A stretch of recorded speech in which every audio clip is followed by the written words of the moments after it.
kahit sa gitna ng mga pagsubok na pinahintulutan mo dumating, na naroon na ang kahirapan ng buhay ng ibang mga tao na dahil sa pagtaas sa mga bilihin ng lahat ng mga pangangailangan ng mga taong ngayon ay nahihirapan na ang karamihan. Kapagan mo kami ang nasa langit. Narito kami sa pagkakananalig kami, hindi mo pababayaan ng mga taong nananalig sa iyo, Ama, sa pangalan ni Jesus na aming Panginoon. Pupurihin ka pa rin namin sapagkat ikaw ang Diyos na makapangyarihan ang mahabagin sa lahat. At nananalig kami, hindi mo pababayaan ang mga naninirahan sa bansang ito, Ama, sa pangalan ni Jesus na aming Panginoon. At yung ahatog namin itong konting sakripisyo, naway tanggapin mo, Ama, sa pangalan ni Jesus. Naway malulog ka sa bawat isa sa amin upang tingin mo ang mga kaibigan ng bawat isang naririto na iniwan ang lahat at sumunod sa Diyos sa gawain mo, Ama, sa pangalan ni Jesus. Gawin mo kami karapat-dapat. Patawarin mo ang aming mga pagkukulang, mga kasalanan at kahinaan sa pangalan ni Jesus. Sapagat winika mo, walang mali sa harapan mo, lahat nagkakasala. Katananarin kami sa oras na ito, papatubayan mo kami ng iyong banal na Espiritu Santo upang hindi kami antukin at makapakinig ng mga buhay mong salita. At sa oras na ito, dinadalangin namin sa iyo, Nawa, iniahangin namin ang magdamag na pagpupuyat na ito sa pagpapahayag ng mga buhay mong salita at pakikinig ng mga salita mo, Ama, at pantaloy na yung banal na Espiritu Santo. Iniahangin namin ito, inaalay namin ito sa iyo, Ama, upang pakinggan mo kami, upang ang kaguluhan sa Middle East ay matigil. Kapag anong patawarin mga bansang ito, patawarin mga bansang Israel, patawarin mga ibang mga bansa na nagkakaroon ng kaguluhan sa Amerika, patawarin mo sila, Ama, sa pangalan ni Jesus na aming Panginoon. Ikaw lang ang makapipigil ng gulong iyon sapagkat walang magagawa ang tao kapag iwalay sa Diyos. Pero narito kami, lumalapit kami sa iyo, nananalig kami sa iyo, na hindi mo pababayaan lahat ng nilikha mo na nananalig sa iyo, saan man lugar, saan man bansa, anuman lahi o wika ang bawat isa. Ikaw ang aming Diyos na makapangyarihan sa lahat. At sa oras na ito, titigin mo ang dalangin ng bawat isa sa amin upang matigil ang gera na yan sapagkat ikaw ang kikilo sa kapangyarihan mo, Ama, sa pangalan ni Jesus na aming Panginoon. At mag-aato kami sa iyong mga awitin, Ama, tingin mo nawa ang dalangin namin sa oras na ito. In Jesus' name. Mga kapatid, mag-aalay po tayo ng mga awitin makalangit sa ating Panginoon upang patuloy na tayong gabayan at ilapatan. Panginoon, sa mga oras na ito, yakan mo po.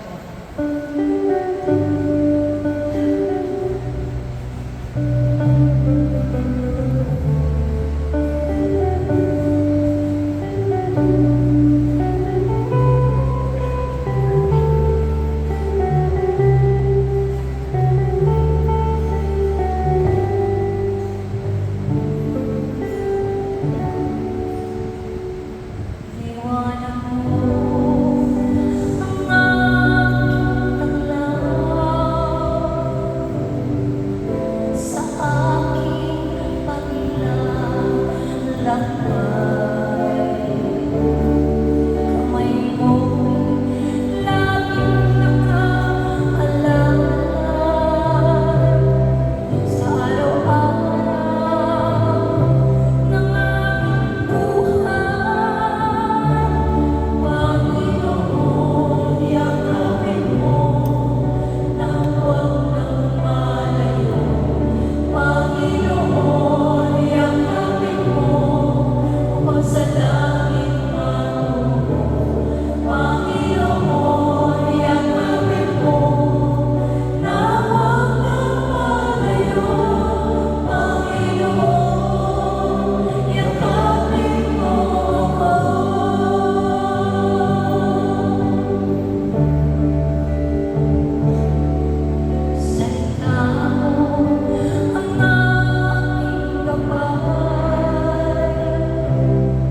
ikaw ay aming pupurihin.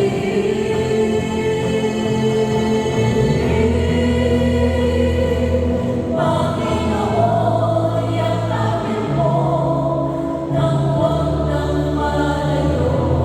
Panginoon, yakapin mo upang sa langit matungo. Panginoon, yakapin mo nang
narito kami, nagkakaisa kami.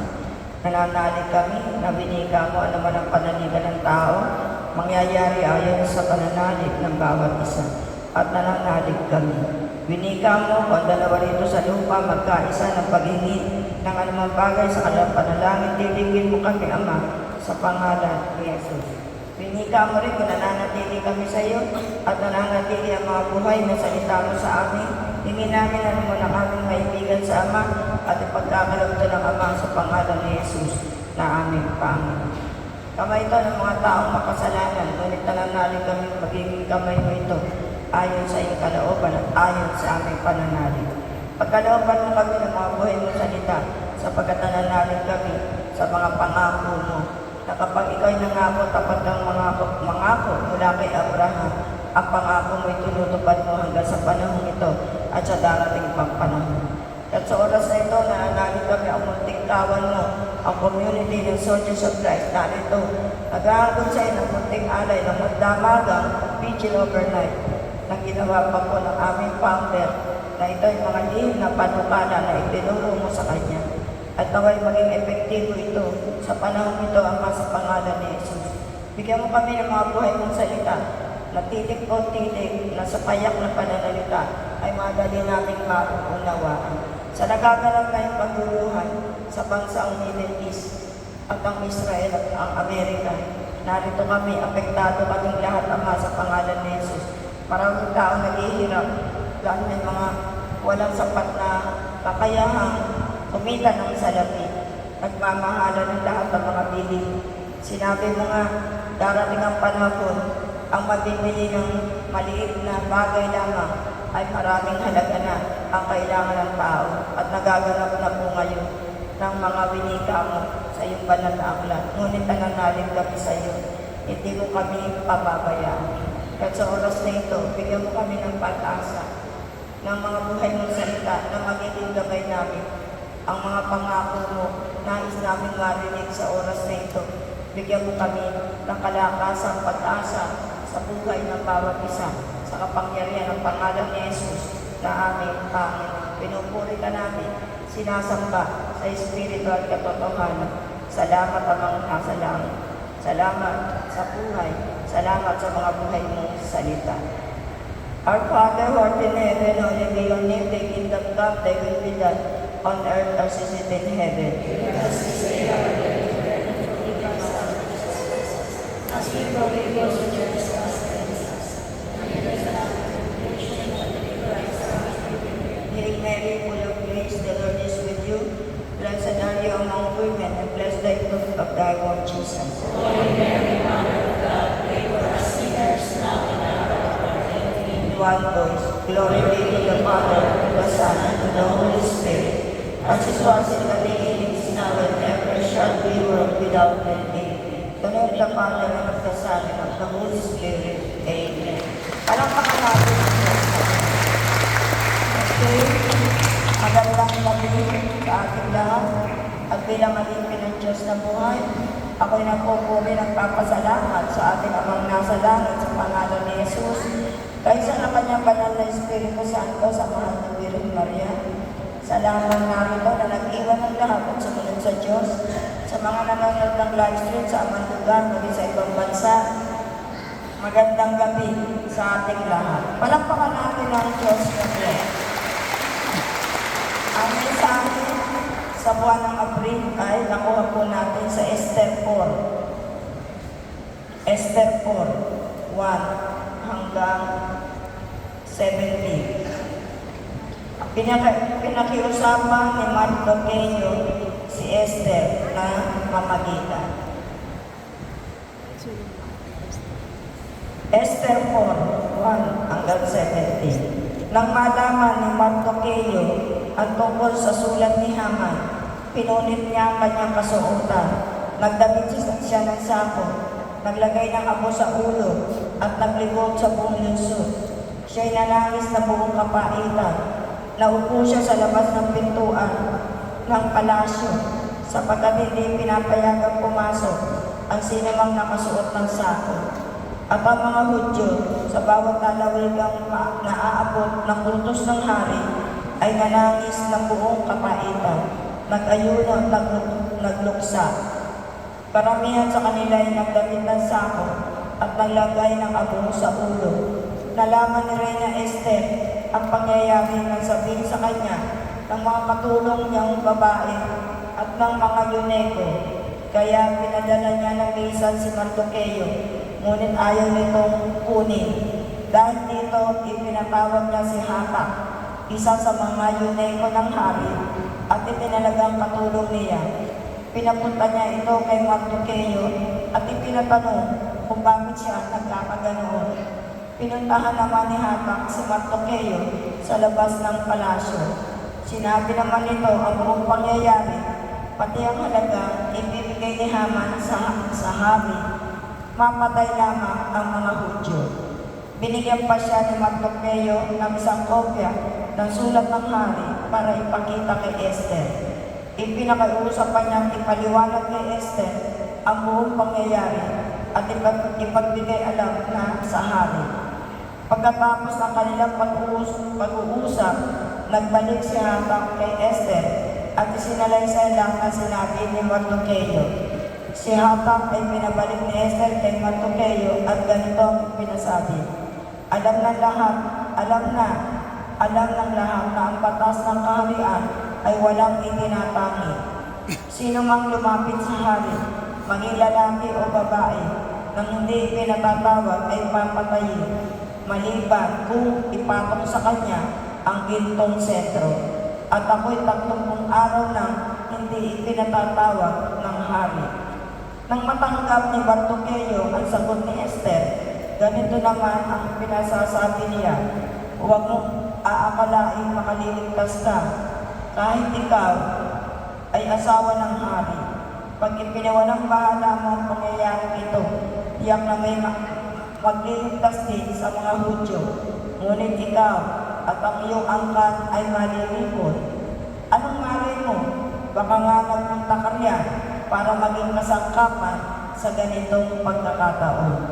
Dahil dito, ipinasabi ni Esther kay Mardoqueo, tipunin mo ang lahat ng Hudyo rito sa Susa, at ipag-ayunan ninyo ako. Huwag kayong kakain o iinom sa loob ng 3 araw. Mag-aayuno rin kami ng aking mga katulong na babae.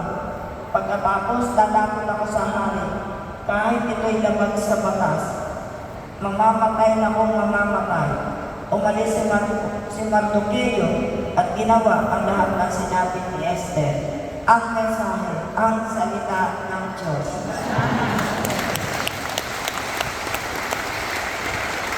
Buhay na buhay ng Diyos. Alam niyo po ito, papatayin ang lahat ng mga Hudyo.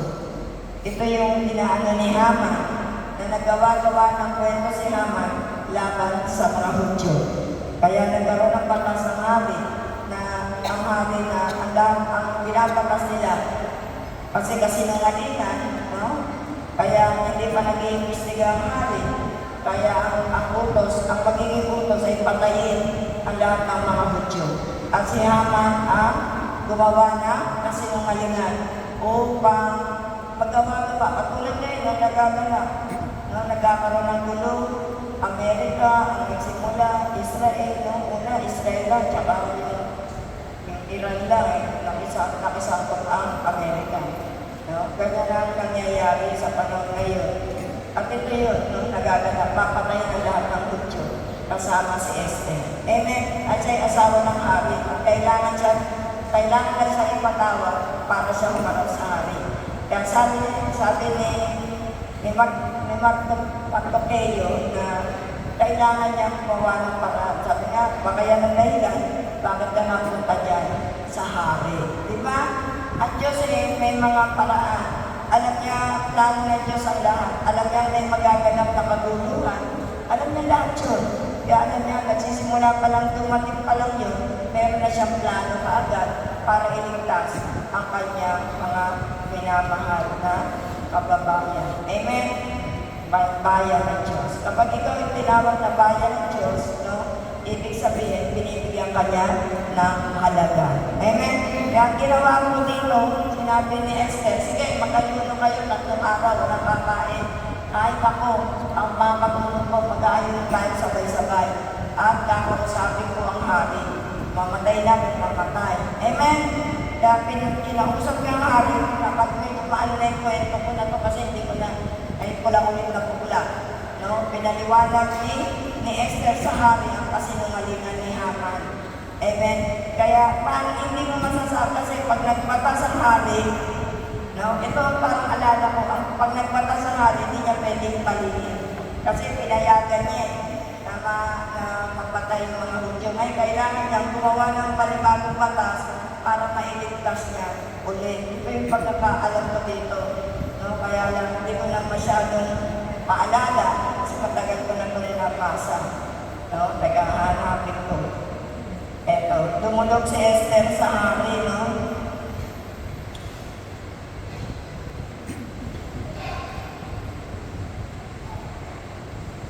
Ito.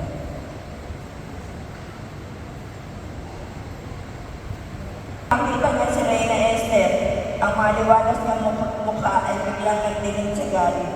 Nalito ang Reyna na mula hinimatay. Napasandal siya sa balikat ng kanya alalay. Subalit ang pagkagalit ng hari ay pinalitan ng Diyos ng paghahabag at pag-aalala. Dali-dali siya tumindig sa pagkakaupo sa trono at pinangko ang Reyna hanggang sa ito'y muling magkamalay. Pinayapa at pinalakas ng hari ang loob ng Reyna. Sinabi ng hari, ano ba ang iyong kailangan, Esther? Narito ako na iyong asawa. Huwag kang matakot, hindi ka mamamatay. Ang batas na nagbabawal lumapit sa hari ay para sa mga taong bayan lamang. Lumapit ka. Itinaas ng hari ang kanyang pintong sentro at ipinatong ito sa leeg ni Esther. Niyakap at tinanggal siya ng hari at pagkatapos ay sinabi, sabihin mo sa akin ang gusto mo. Sumagot naman si Esther, sa pagtingin ko po sa inyo, mahal kong hari at Panginoon, para kayong isang anghel ng Diyos sa aking pakiwari. Gulat na gulat po ang aking kalooban, gayon na lamang ang aking takot sa inyong kanilingan. Walang kapantay ang inyong kamahalan, mahal kong hari at Panginoon, at ang inyong mukha ay puspos ng pambihirang kalilagan. Subalit samantalang siya nagsasalita, muli siyang hinimatay. Alalang-alala ang hari, gayon din ang lahat niyang mga tagapaglingkod. Sinikap nilang gumawa ng paraan upang mahimasmasan si Esther. Itinanong ng hari, bakit aking Reyna? Sabi mo kung anong ibig mo't ibibigay ko sa iyo, kahit ang kalahati ng aking kaharian. Sumagot si Esther, kung mamarapati ng mahal na hari, inaanyayahan ko kayo at si Haman sa isang piging na hinanda ko para sa inyong karangalan. Sinabi ng hari, tawagin agad si Haman para masunod ang ibig ni Esther. Dumalo nga ang hari at si Haman sa piging ni Esther habang sila nagiinuman. Tinanong ng hari si Esther, ano ba ang gusto mo? Sabihin mo, ibibigay ko lahat kahit ang kalahati ng aking kaharian. Sinabi ni Esther, ito po ang aking kahilingan. Kung ako po'y kalugod-lugod sa hari at kung anong mararapati, inaanyahan ko uling kayo ni Haman sa isang piging bukas. Doon ko po sasabihin ang aking kahilingan. Nang araw na yung masayang-masaya lumabas ang palasyo si Haman, ngunit sumilak ko na naman ang kanyang galit ng madaanan niya, si Mardoqueo sa may pintuan papasok sa palasyo. Handa na naman siya niyuparan ng law. Hindi na naman siya niyuparan ng law. Gayon man nagpingin siya at tuloy-tuloy na umuwi. Ito si Haman, idinugtog pa niya at ako lamang ang inayayahan ni Reyna Esther na sumama sa hari, nagpiging niya ito. Bukas iniimbita na naman niya akong kasama ang hari. Gayon nga walang halaga ang lahat na ito hanggang nakikita ko ang Hudyong si Mardoqueo. Sinabi sa kanya na asawa niya ng kaibigan, bakit di ka magpagawa ng pitayan sa 75 talampakan ng taas? At bukas ng umaga hilingin mo sa hari na pitayin si Mardoqueo. Nagustuhan nito ni Haman kahit nagpagawa siya ng pitayan. Ito po yan si Haman ang gumagawa. Teka na.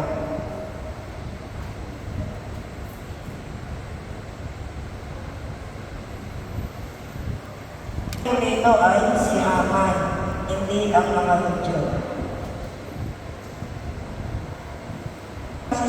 Si Haman ay dumalaw sa ikalawang piging ni Reyna Esther. Samantalang sila'y nagiinuman, itinanong ng hari, Reina Esther, ano bang hihilingin mo? Sabihin mo, ibibigay ko sa iyo kahit ang kalahati ng aking kaharian. Sumagot si Reina Esther, kung nakakalugod ako sa inyo, mahal na hari, at kung inyong mararapatin ay iligtas ako at ang aking lahi. Ako po at ang aking lahi ay ipinagbili upang lipuli. Kung kami ipinagbili para maging alipin lamang, magsasawalang kinuna po ako. Sapagkat ang naranasin namin hirap ay alangang itumbas sa magiging abala ninyo sa pagliligtas sa amin. Itinanong ng hari, sino umisip na gumawa nito? Saan siya naroon ngayon? Sumagot si Esther, isa po siyang kaaway, si Haman. At si Haman ay nangatok sa bato sa harap ng hari at ng reyna. Galit na nagtindig ang hari at nagpunta sa hapdi. Naiwan naman si Haman na nagmamakaawa kay Reina Esther sapagkat parang nakikinita na niya ang gagawin sa kanya ng hari sa matinding galit nito. Nang magbalik ang hari, nakita siya nakadapa si Haman sa lingkuang kinahihiligan ng reyna. Dahil dito ay pagalit na sinabi ng hari, pagpapalakan pa niya ng masama ang reyna sa loob pa naman ng aking pamamahay. Hindi pa halos natatapos ang salita ng hari.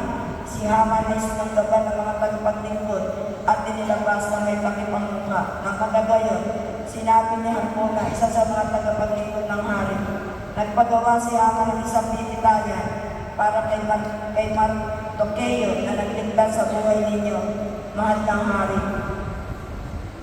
Doon siya bibitayin, utos ng hari. Binilay na roon si Haman at napawi na ang galit ng hari. Ang salita ng Diyos.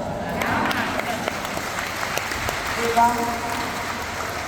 Yung si Haman ang nag-iisip ng balak para lipulin ang lahi ng mga Hudyo, si Mardocheo at ang reyna. Kaya gumawa ng paraan ang Diyos. Nakita nyo?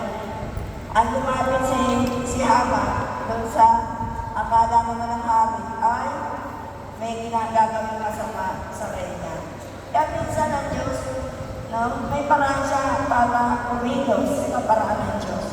Kaya tayo, ano man yung nagaganap sa panahon na to, tumataas ang diesel, no? Yung mga gasolina, yung mga petrolyo, yung mga, ano ba yun, yung gasol.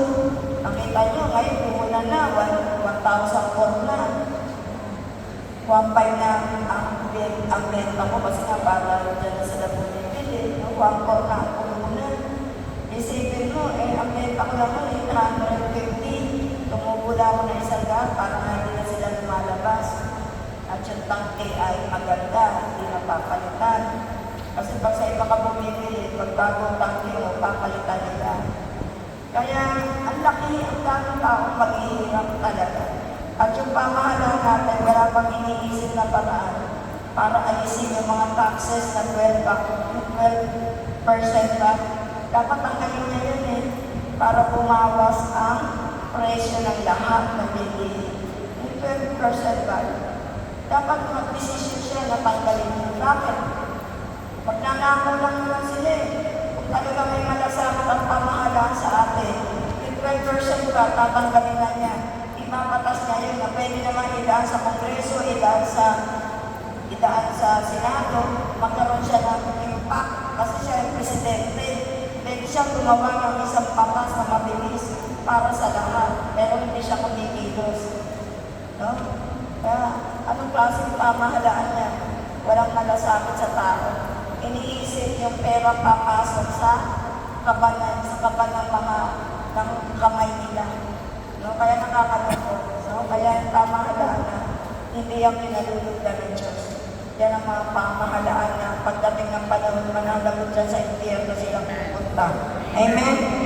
Kaya sana yung prayer natin, tingin tayo ng Diyos. Kapag ang Diyos ang pumilos, may paraan siya. Sa isang tinig, walang isama. Sa anak at sa Espiritu Santo, kapara na sa unang-una, ngayon at pakailanman, magpas sa wala na hanggan sa cielo. Sa ngalan ng Ama, ng Anak, ng Espiritu Santo. Amen.